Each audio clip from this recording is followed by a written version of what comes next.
Hello, everyone. Thank you so much for joining us. We're just going to give it a quick moment as our attendees file in from the virtual waiting room. Laurie, it's always great when people join us right after lunch. I know. So we'll give everybody a quick moment. Thank you very much. In the interest of time, it is 1 p.m. Eastern, and we do have a very packed agenda. So I do want to say hello and welcome you all. My name is Tara Sandler, and I am the Vice President of Education and Partnerships at CAGP. I'm joined on your screen by Laurie Fox, the Director of the Willpower Campaign. So again, everyone, thank you for joining us. We have a lot of great information to share in a pretty short period of time. So we are going to jump right in. I want you to know that I'm going to be keeping an eye on the chat. And if we have time for the questions at the end, we will certainly field some. And we will definitely try to get to some of the ones that were provided during the registration process. And so again, thank you very, very much for joining us. I would like to begin by recognizing the many territories of Turtle Island, Canada, on which we work and reside. I myself am located in Montreal, and it is historically known as a meeting place for First Peoples and is located on the unceded traditional Indigenous territory of the Mohawk Nation. Attendees today are joining us from coast to coast, and a number will view this presentation after the fact. And we would like to recognize that these territories are home to many Indigenous peoples who have lived here for tens of thousands of years and continue to live here. We acknowledge that our ability to live and work on these lands today is the direct benefit of policies of expulsion and assimilation of the Indigenous peoples during the time of settlement and confederation and in the time since. The harms of these policies are many and are still being felt in Indigenous communities today. All of us would like to express our gratitude towards the Indigenous peoples who have and will continue to steward these lands. So to begin, the research we will be presenting today has been commissioned by the CAGP Foundation for the Willpower Campaign. So just jumping in, if you were not already aware, Willpower is CAGP's public awareness campaign. It is this massive national effort, which includes hundreds of charities and advisors across Canada, to inspire more Canadians to make a meaningful difference with a gift in their will. And in the time since the campaign was launched, we're starting to see a change. More people are interested and are leaving a gift in their will, especially, as many of you know, young and diverse Canadians who are our next generation of legacy donors. Laurie will be talking about all of this and more in today's session. And on that note, over to you, Laurie. Thanks, Tara. Hi, everyone. So these portraits that you're seeing of ordinary folks immortalized like famous philanthropists, they're actually part of our new Anyone Can Leave a Legacy campaign. They're meant to show people that you don't need to be a billionaire philanthropist to do something legendary. And as part of the campaign, you can take a picture and turn yourself into a portrait. And I thought, what better way to introduce myself than with my own portrait? So this is me. And despite the ruffles, I love digging in my garden and hiking with my dog. I love getting up before my family and drinking tea and doing a crossword. And I like deep diving into new projects like this new legacy research. And I'm very much looking forward to sharing the research with you. But before I do, let me give you a bit of context. So before we started Willpower, we needed to conduct some baseline research to understand where we were with legacy giving in Canada. So in 2019, we worked with Environics to poll Canadians on their motivations, barriers, and behavior when it comes to legacy giving. And here's what we learned back then. Only half of Canadians had a will. And the majority who wrote a will did some form of estate planning beforehand, mostly with a lawyer. But only 1 in 4 said their legal or financial advisor, whoever they did their will with or did their estate planning with, rather, only 1 in 4 said that they were prompted about including charity in their will. And yet, 31% of Canadians said they were interested in leaving a gift in their will. And surprisingly, it was older millennials and younger Gen Xers who said so, as well as boomers. The people who were interested, well, they simply wanted to help their charity. There's not much more to it than that. And those that were reticent, they were concerned about taking away from family. And if we look at those who had actually gone ahead and written a gift in their will, in 2019, it was only 5%. So fast forward to today, it's been 5 years since Willpower launched. We see that legacy giving's on the rise, but have motivations and barriers changed? Are the same ages interested? What about groups we didn't look at before, like those from Black, Asian, South Asian, and Indigenous communities? And so we arrive at the new research we're going to talk about today, which we did along Nanos and a DEI consultant.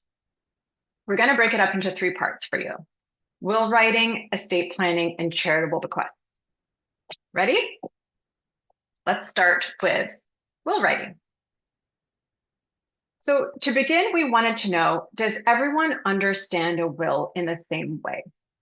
You know, we assume everyone understands a will to be a legal document that gives instructions on what to do with your assets, how to take care of dependents, etc. But what if some cultures understand wills to be something different? So we asked that question, and it turns out everyone understands a will to be the same thing. So with that common understanding, we then wanted to know, okay, so how many people in Canada have a will? 51% of Canadians say they do. So really no change since 2019. But here's the thing. 80% of people who don't have a will say they plan on writing one in the next 10 years. And as you can see from this graph, by the time people reach 75, most of them have a will. So for the purposes of legacy giving, we're not really concerned about whether or not someone has a will or is going to write a will. Most people usually do, but is this true of all age groups? Are there barriers to access for some people over others? And while in the research, we did see that there were 2 notable exceptions. If you're a woman, you're less likely to have a will or do estate planning of any kind, actually. And same if your household income is less than $40,000 per year. Okay, question for you. How do people go about writing their wills these days? What do you think? Well, lawyers and notaries are still the most popular option by far amongst all genders, all ages, all incomes and ethnicities. 10% of Canadians said they wrote their will themselves with the help of a will kit or Google search, perhaps. And 7% said they made their will through an online platform like Willful or Legal Wills, though I suspect that number is growing. And while it's true online will platforms might not yet be the norm, they do consistently ask users about including a charity in their will. And from a legacy giving perspective, that's really exciting because at least people are exposed to the idea. And you can see this in the research. 57% of people who used an online service said they were asked about charity versus 32 to 37% of those who used a legal professional. Now, that being said, there really is no substitute for a lawyer who can show a client how to make charity part of their legacy without taking away from family. The problem is most legal professionals feel like it's not their place to speak about this.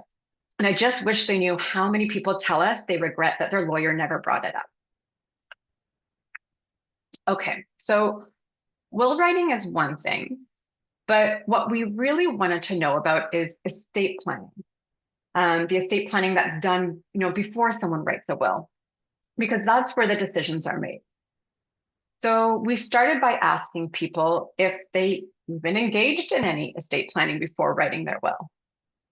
And by the way, by estate planning, we mean anything from reviewing savings, debt, to exploring complicated legal tools and tax saving strategies. And it turns out 73% of people who write their will do engage in some form of estate planning beforehand, which is actually a big increase since 2019, by the way. The same exceptions remain, though.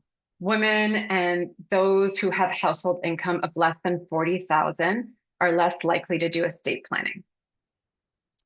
Now, is anyone surprised by this chart? That it shows, younger folks engaging more in estate planning than older Canadians? Because I was when I first saw this. But then I thought about it and it made sense because those writing their will at 18 or 26 are probably the very few who have gotten married in that age group, had a kid, maybe bought a home. They have a long horizon of responsibility to plan for. I don't know, that's my guess. Let me know your thoughts in the chat.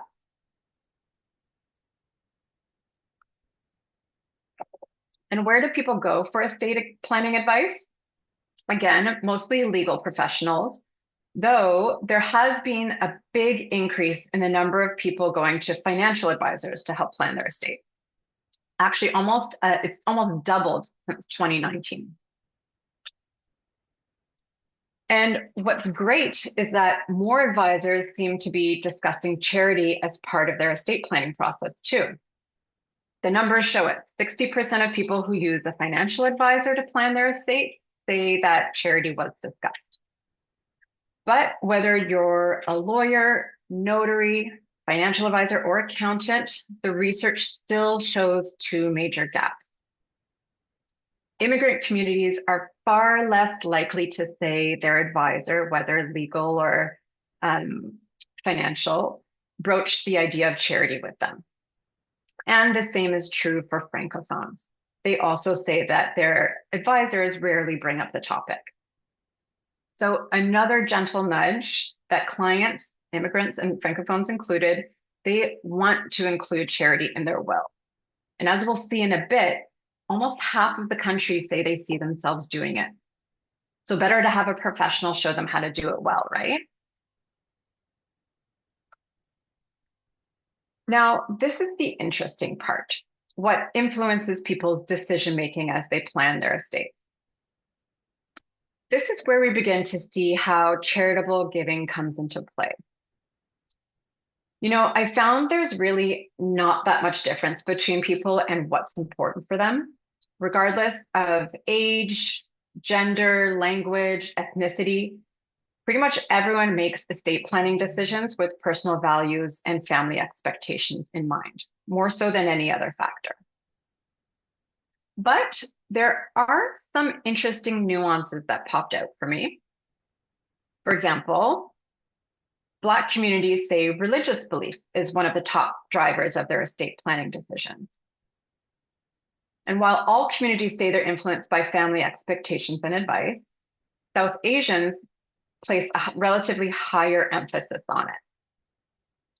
And though not the main driver, young Canadians are more likely to say that social norms play a role in their estate planning versus Canadians over 50 who lean a bit more heavily into personal values. But all in all, the broad themes are pretty universal. Personal values and family expectations are the main ingredient. These nuances are just the seasoning. They're what make your conversation with donors and clients feel more personal. And you can read more about them in the research report. Okay, so we've talked about will writing. We talked about estate planning. This last section is really the heart of it all. Who's interested in giving in wills? What motivates them? What are their plans? And here's the good news, the thing that got us dancing on the tables. Interest in legacy giving is on the rise. In 2019, if you remember at the beginning of the presentation, I said 31% of Canadians were interested in leaving a gift in their will. Today, 44%, almost half the country say they're likely going to do this. And who are these legacy prospects? Well, it turns out that those who immigrated to Canada are more likely to leave a charitable bequest than those who are Canadian born. Also, those who identify as Black, Asian, or South Asian are more likely to leave a bequest than the total population. And when we look at age, Canadians under 50 are way more likely to leave a bequest than Canadians over 50. And that's a huge change from 2019.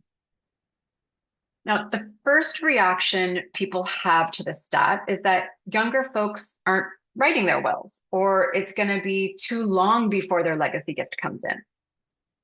But remember that millennials are having their first kids now. They're writing their first wills. And from all the research I've seen, it's easier to get a legacy gift in a first will than in a revision. Plus, that gift tends to stay. And not only that, but legacy donors tend to increase their annual gifts by 75%. So we're raising up the next generation of donors at the same time as bringing those legacy gifts in. But I'm curious to hear what your thoughts are about this generational shift.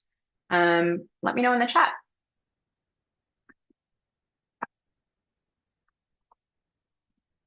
Oh, and I also wanted to show you this too. The folks that are most likely to leave a gift in their will are not the super rich. It's those whose household income is between 60 and 200,000. It's the millionaire next door, as we've always been told. Now, what do you think prevents people from leaving a gift in their will? Well, actually, there's been no change here. Concern for family is the top barrier by far, and probably will always be. But another barrier, though to a much lesser degree, is that some people just prefer to give in their lifetime. Not much to do about that. And then some people, particularly younger Canadians, feel like they just don't have much to give at all. They probably haven't kind of envisioned yet what their estate will be towards the end of life. And what do you think motivates them? Again, no change. People just want to help the causes they care about. They want to do something important and long-lasting. And they want to set a good example for kids, grandkids, and their community. Now, there is some nuance between respondents. For example, younger Canadians are more likely to say they want to do something important, but like I said earlier, they feel like they don't have much to give. And Asian and South Asians are more likely to say they prefer to give in their lifetime. We don't have time to go over all the nuances today, but we will be sending you the report after with more details.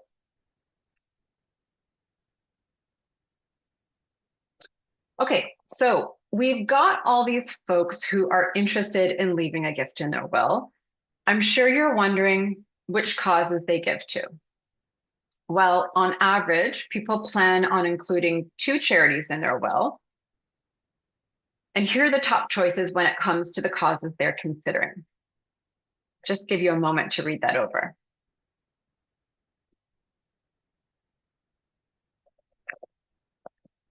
By the way, we also asked people if they planned to increase or decrease their current donations after leaving a gift in their will. The vast majority of people said, no, I don't plan to decrease my current donations. In fact, 17% said they actually plan on increasing their regular donation. So that's great news. So, it's not just that more people are interested in leaving a gift in their will. Like I said at the very beginning, the dial has moved. More people have gone ahead and actually done the deed. In fact, the number of people who have left a gift in their will in Canada has doubled from 5% in 2019 to 10% today. And depending on where you live, that number could be even higher. And again, I'll just leave this up for a minute for you to take a look at.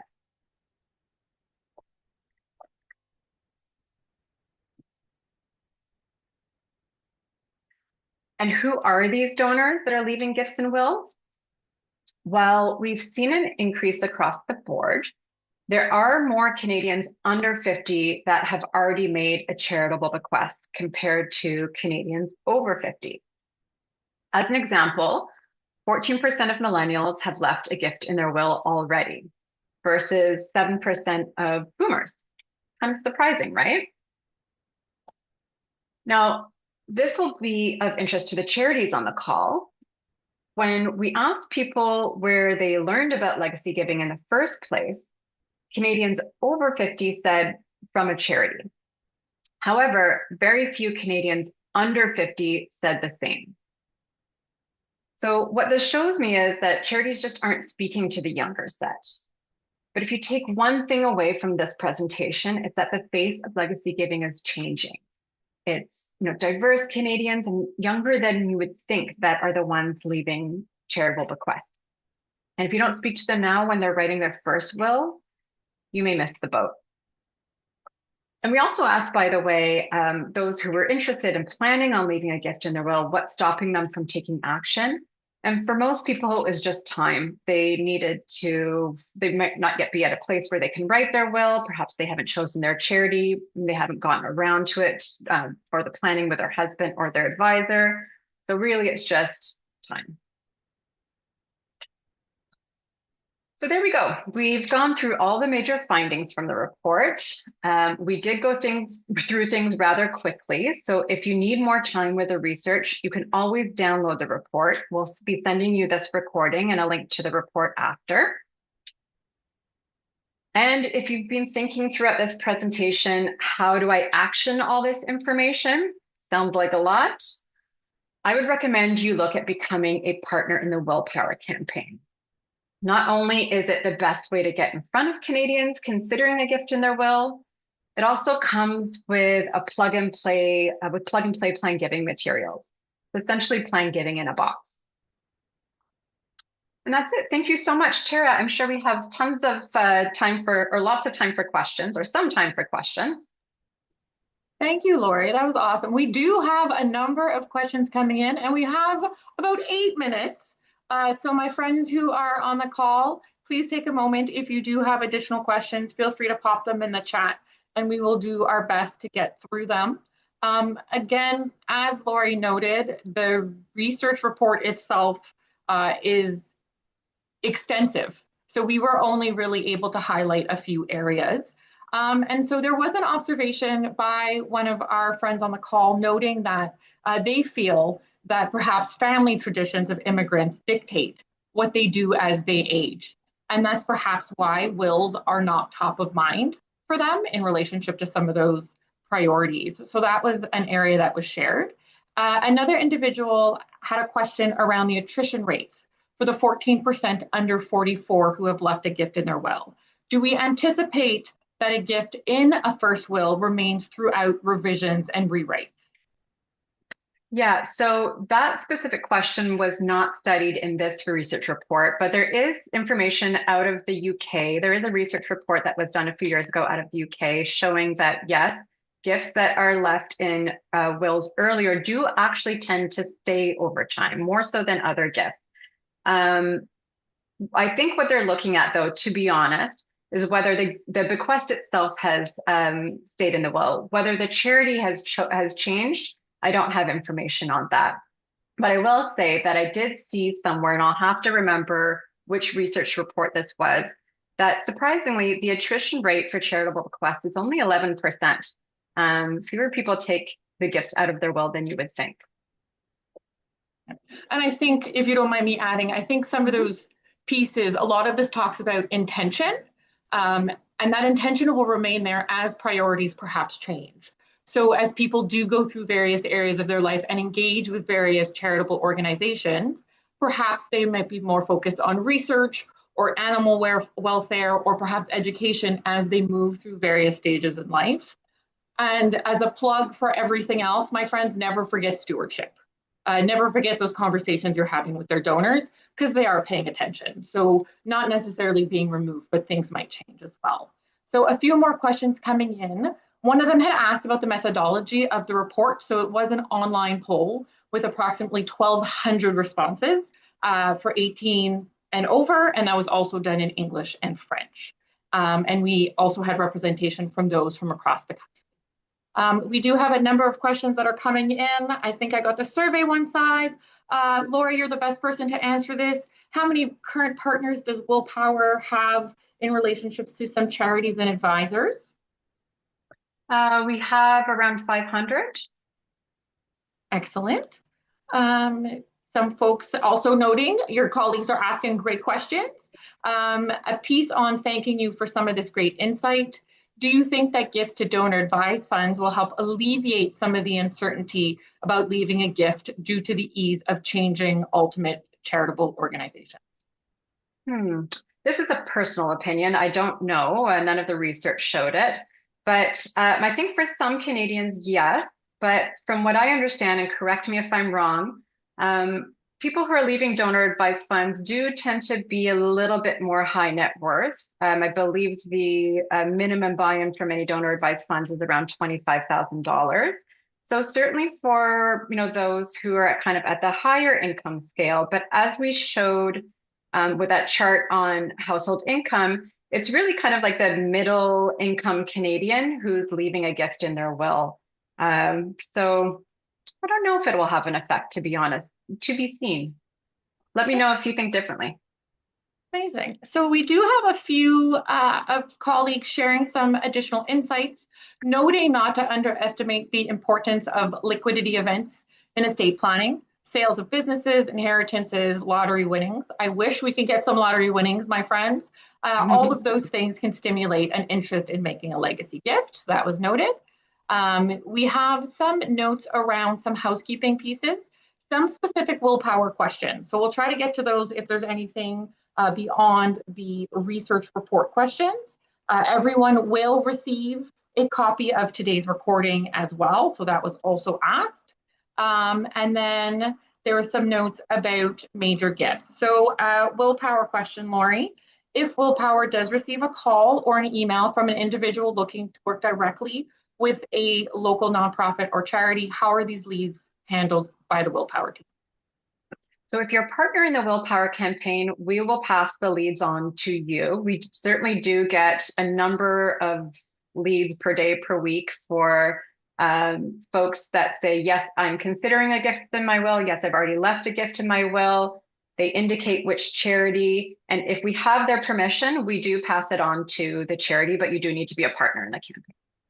Perfect. Thank you very much. And so we are coming to the end. I know it flew by, but once again, we were prepared for this and there were a lot of great questions. So thank you everyone in attendance. Again, today was a really quick glimpse into a few small areas of the research, and we do strongly recommend you take the time to review it yourself. You know your donors, you know your communities, and research empowers you to know a little bit more and to perhaps change a habit or talk to a few more people to really elevate and benefit from the work that's being done across the entire sector. And so I know a few people have a number of questions. Feel free to get back to us with them. Following this session, you will receive an email with the link to the recording and always an invitation to get in touch with Laurie, myself, Nancy, other members of the CAGP team. We're all here for you. And finally, a note that this research and others like it that you'll see through your CAGP resources or your member hub, if you happen to be a member, are made possible through the generosity of supporters of the CAGP Foundation, which has been mentioned throughout this call, who are people like you. So if you are inspired to support the work we do to strengthen our sector in strategic philanthropy and to also proceed with future research projects like this one, we ask that you consider making a gift. We can be found at the CAGP Foundation.org. So once again, on behalf of Laurie and I and the entire CAGP team, thank you for being with us. We wish you a wonderful afternoon and have a great time reading the report. Bye, everyone. Thanks, everybody.